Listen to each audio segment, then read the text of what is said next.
অন্তত ৬টি আলাদা আলাদা নামে ভুয়ো প্রোফাইল, খুনের পরেও ভুয়ো প্রোফাইল খুলে বাবা ও প্রেমিকাকে বাঁচিয়ে রাখা।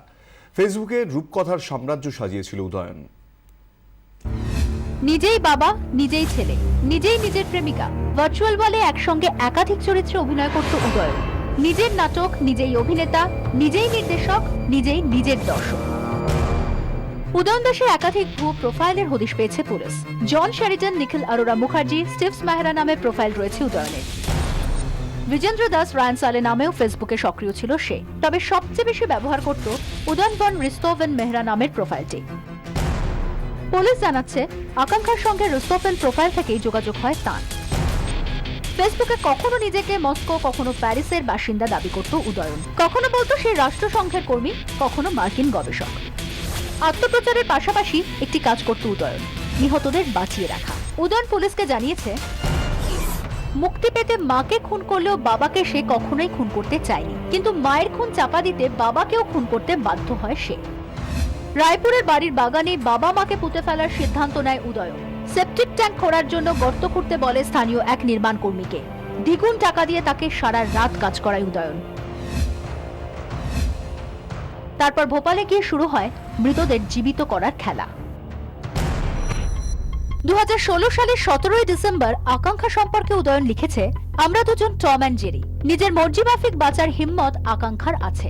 আকাঙ্ক্ষাই আমার জীবন। কেউ ওকে পিন ফোটালেও আমি তার হৃদয় তলোয়ার দিয়ে কেটে দেব। লক্ষণীয় বিষয় হচ্ছে, উদয়ন যখন একথা লিখছে তখন সে আকাঙ্ক্ষাকে খুন করে পুঁতে ফেলেছে। আরেকটি পোস্টে উদয়ন লিখেছে, 2007 সালে আমার সঙ্গে ওর প্রথম সাক্ষাৎ হয়। আমার জীবনের যে কোনো সমস্যার সমাধান ওর কাছে আছে। ওর থেকে সব সময় মূল্যবান পরামর্শ পাই। ও আমাকে পুরোপুরি পাল্টে দিয়েছে, আমাকে ভালো মানুষ বানিয়েছে। আমার জীবনের এটাই নিয়ম, আকাঙ্ক্ষার বন্ধু আমার বন্ধু, আকাঙ্ক্ষার শত্রু আমার শত্রু, কিন্তু আকাঙ্ক্ষার শত্রুর শত্রু আমার বন্ধু। একটি পোস্টে আকাঙ্ক্ষা সম্পর্কে উদয়ন লিখেছে, ও খুব জেদি এবং খুব খারাপ আচরণ করে, তবু ওর সঙ্গে আমি আমার জীবনের প্রতিটি মুহূর্তের মজা নিতে চাই।